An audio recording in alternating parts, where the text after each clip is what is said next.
warahmatullahi wabarakatuh. Waalaikumsalam warahmatullahi wabarakatuh. Perkenalkan, nama saya Intan Modalku. Di sini saya selaku moderator yang akan membimbing jalannya diskusi pada pertemuan kali ini. Untuk mempersingkat waktu, kepada kelompok 5 maupun yang keempat saya persilakan. Baik, terima kasih kepada moderator. Jadi sebelum kami melakukan presentasi, terlebih dahulu saya akan memperkenalkan nama kelompok dari kelompok 5. Pertama, saya sendiri Wahyu Kuna dengan NIM 45142 1017. Kedua ada Edi Mahadi Mudambu dengan NIM 45142 1019. Yang ketiga ada Natalia Dita Benar dengan NIM 45142 1040. Yang keempat ada Chandrawati Letu dengan NIM 45142 1020. Oke, langsung saja masuk pada materi pertama, bagian A, perkembangan anak usia SMP. Jadi perkembangan adalah hasil dari interaksi di antara perubahan, pematangan dan pengalaman atau observasi yang intensitas ketiga anaknya sendiri meyakinkan dirinya bahwa anak adalah organisme aktif yang mencari stimulasi dan menyusun pengalaman mereka sendiri tanpa instruksi atau pemrograman langsung dari lingkungan. Lanjut, masuk pada karakteristik perkembangan. Ada beberapa karakteristik siswa usia sekolah menengah pertama atau SMP, antara lain: pertama, terjadinya ketidakseimbangan proporsi tinggi dan berat badan. Yang kedua, mulai timbulnya ciri-ciri seks sekunder. Yang ketiga, kecenderungan ambivalensi serta keinginan menyendiri dengan keinginan bergaul, serta keinginan untuk bebas dari dominasi dengan kebutuhan bimbingan dan bantuan dari orang lain. Yang keempat, senang membandingkan kaidah-kaidah, nilai-nilai etika atau norma dengan kenyataan yang terjadi dalam kehidupan orang dewasa. Yang kelima, mulai mempertanyakan secara skeptis mengenai eksistensi dan sifat kemurahan dan keadilan Tuhan. Lanjut, masuk pada perkembangan fisik dan jasmani. Istilah daur atau siklus mempunyai arti bahwa pertumbuhan fisik tidak dapat dikatakan mengikuti pola ketetapan tertentu. Pertumbuhan dan perkembangan fisik anak umumnya berlangsung secara teratur dan dapat diramalkan sebelumnya. Yang pertama itu ada ukuran tubuh, kemudian tinggi tubuh, berat tubuh, proporsi tubuh, tulang dan gizi. Kemudian masuk pada pendidikan jasmani dan kesehatan dengan perkembangan fisik. Fungsi pendidikan jasmani dan kesehatan yang satu tujuannya adalah memacu perkembangan anak tidak bisa dipungkiri. Baik, untuk presentasi selanjutnya saya serahkan kepada presentasi selanjutnya, yaitu Mahadi Mudambu. Silakan. Oke, baiklah. Kali ini saya akan melanjutkan presentasi dari kelompok saya, yaitu tentang perkembangan intelektual anak usia SMP. Ada beberapa perkembangan intelektual menurut Gen Piaget. Yang pertama yaitu berlainan dengan cara berpikir anak-anak yang tekanannya kepada kesadaran sendiri di sini dan sekarang. Yang kedua, melalui kemampuan untuk menguji hipotesis, muncul kemampuan nalar secara ilmiah. Yang ketiga, remaja dapat memikirkan tentang masa depan dengan membuat perencanaan dan mengeksplorasi berbagai kemampuan untuk mencapainya. Yang keempat, remaja menyadari tentang aktivitas kognitif itu efisien dan tidak efisien. Yang kelima, berpikir operasi formal memungkinkan terbentuknya topik-topik baru dan ekspansi berpikir. Oke, yang berikutnya itu pemikiran sosial dan moral. Sosial dan kemampuan penyesuaian diri terhadap lingkungan sekitarnya. Keterampilan sosial dan kemampuan penyesuaian diri menjadi semakin penting manakala anak sudah menginjak masa remaja.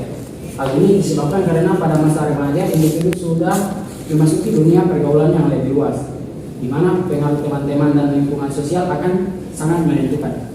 Perkembangan moral, kemampuan berpikir dalam dimensi moral atau moral reasoning pada remaja berkembang karena mereka mulai melihat adanya kejanggalan dan ketidakseimbangan antara yang mereka percayai dahulu dengan kenyataan yang ada di sekitarnya. Oke, baiklah, selanjutnya dilanjutkan oleh Kalau dari saya, waktu dan tempat dipersilakan.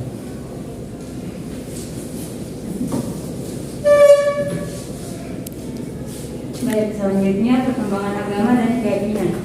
Jika perkembangan moral anak tidak terjadi sejak lahir, perkembangan agama pada anak menurut ajaran Islam telah ada sejak anak lahir.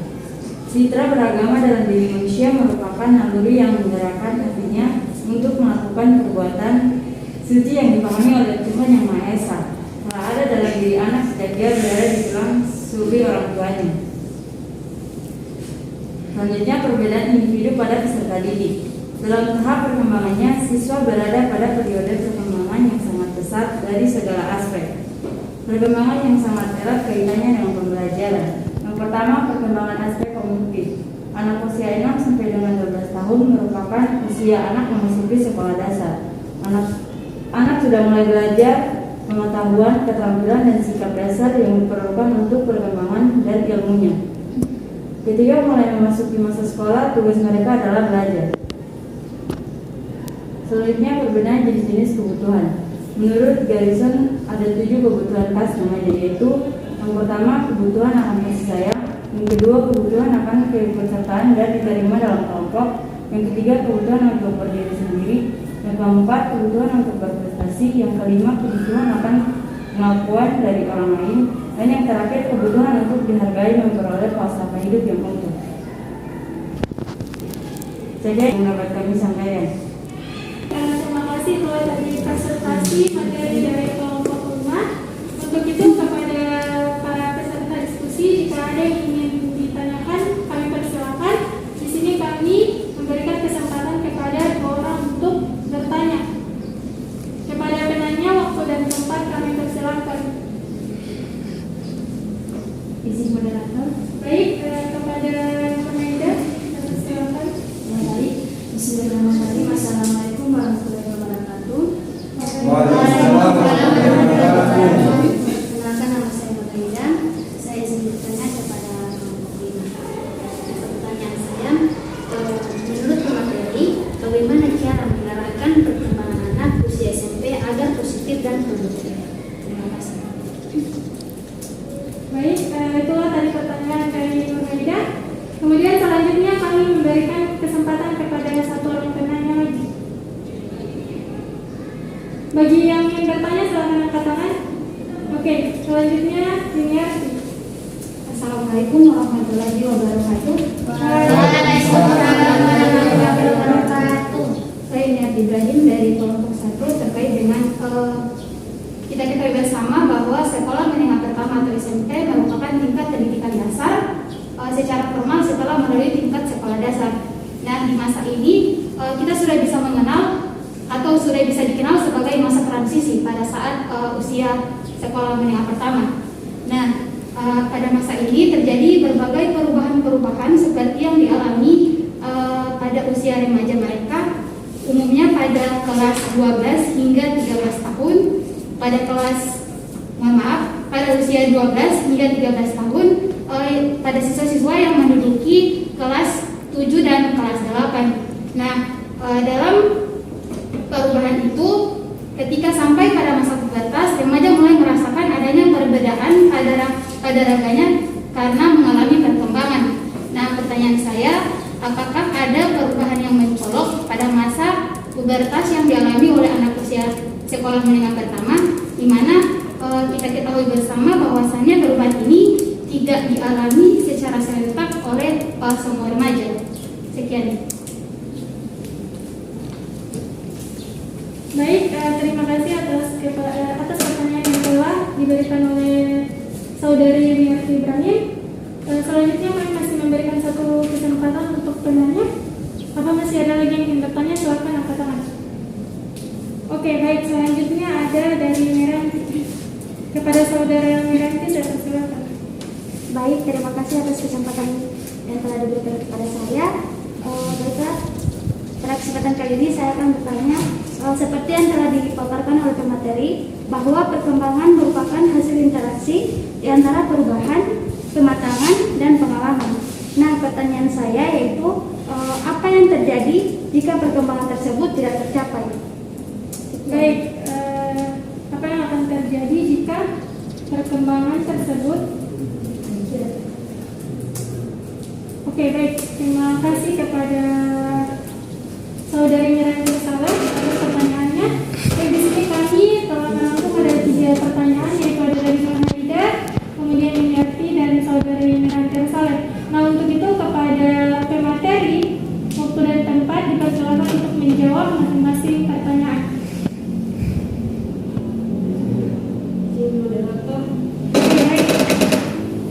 Baik, di sini saya akan menjawab pertanyaan dari Nurhalidah. Bagaimana cara mengarahkan perkembangan anak usia SMP agar positif dan produktif? Yaitu berdasarkan pada kondisi-kondisi yang dijelaskan, maka sebagai pendidik atau orang tua dapat melakukan beberapa hal sebagai berikut. Yang pertama, memahami secara mendalam perkembangan psikologi. 2. Memberikan bekal fitrah, keimanan dan yang cukup pada anak sejak dini, sehingga setelah usia remaja fitrah tersebut lebih mudah dibangkitkan lagi. Yang ketiga, bersifat mengayomi bukan menghakimi. Yang keempat, membuka ruang dialog, berbincang, mendengarkan, dan berpikir lebih bijak. Yang kelima, fokus pada potensi anak dan mendorong serta memotivasinya dengan berbagai cara. Yang keenam, mendukung pilihan dan aktivitas positif anak. Yang ketujuh, mendorong anak melakukan aktivitas hobi yang bernilai positif. Sekian jawaban dari saya kembalikan ke moderator. Oke, baik, terima kasih atas jawaban yang telah diberikan. Untuk itu, jawaban tersebut saya kembalikan kepada penanya. Apakah sudah puas dengan jawaban yang telah diberikan atau ada sanggahan? Ya baik, sebelumnya ucapan terima kasih kepada Saudari Cendrawati Lidetu yang telah menjawab pertanyaan dari saya. Untuk jawabannya saya sudah beri. Oke, baik, terima kasih. Selanjutnya masih ada 2 pertanyaan kepada pemateri. Saya silakan. Baiklah, saya akan menjawab pertanyaan dari Saudari Miranti Saleh, yaitu pertanyaannya, apa yang terjadi jika tugas perkembangan tidak tercapai? Perkembangan tersebut belum terpenuhi, maka dapat menimbulkan berbagai dampak negatif dalam diri anak itu, yaitu anak menjadi kurang percaya diri. Yang kedua itu memiliki konsep diri yang rendah, dan berikutnya itu selalu dikucilkan dari lingkungannya. Yang keempat itu dicemooh dan kesulitan dalam memenuhi standar sosial yang lainnya.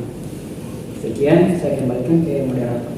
Baik, terima kasih. Selanjutnya saya kembalikan kepada penanya. Apakah sudah puas dengan jawaban dari pemateri atau masih ada sanggahan?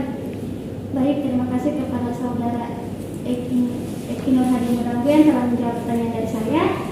Untuk jawabannya saya terima.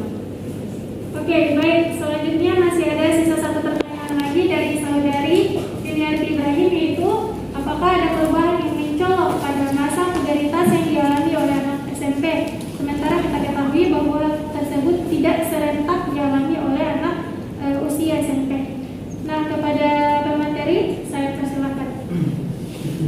Baik, termasuk moderator. Baik, saya akan menjawab pertanyaan dari Saudari Yuniarti Ibrahim. Dengan pertanyaan, apakah ada perubahan yang mencolok pada masa pubertas yang dialami oleh anak SMP? Jadi, izin saya menjawab. Menurut WHO membagi 2 tahap usia remaja, yaitu yang pertama itu remaja awal sekitar 10 sampai 14 tahun. Kemudian ada remaja akhir itu sekitar 15 sampai 20 tahun. Oleh karena itu, anak usia sekolah menengah pertama atau SMP dapat dikategorikan sebagai anak usia remaja awal dengan usia 10 sampai 14 tahun.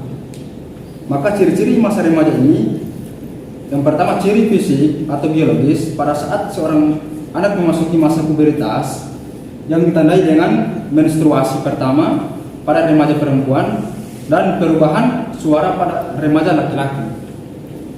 Itu jawaban dari kami. Saya kembalikan kepada moderator. Baik, terima kasih atas jawabannya. Kemudian selanjutnya bagaimana kepada penanya, Saudari Yuniarti, apakah masih ada sanggahan atau menerima jawaban dari Pak Materi? Kepada Saudari Yuniarti saya persilahkan. Oke, baik. Terima kasih atas jawabannya. Jawabannya saya terima. Oke, baik. Nah, baik, itulah tadi ada 3 pertanyaan sudah terjawab oleh para pemateri. Di sini selaku moderator, saya mengucapkan banyak terima kasih kepada para peserta yang telah berpartisipasi dalam diskusi kali ini, terkhusus kepada para penyaji yaitu kelompok 5. Untuk itu saya persilakan kepada salah seorang penyaji, barangkali ada yang memberikan kesimpulan pada materi terakhir. Saya persilakan. Kesimpulan.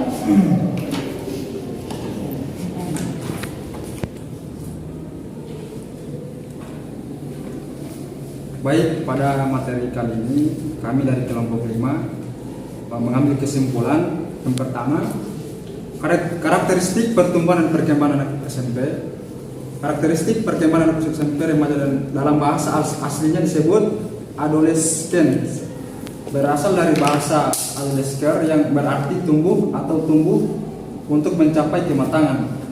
Perkembangan lebih lanjut, istilah adolescence memiliki arti mencakup kematangan mental, emosional, sosial, dan fisik. WHO membagi 2 tahap usia remaja, yaitu remaja awal 10 sampai 14 tahun, kemudian ada remaja akhir 15 sampai 20 tahun.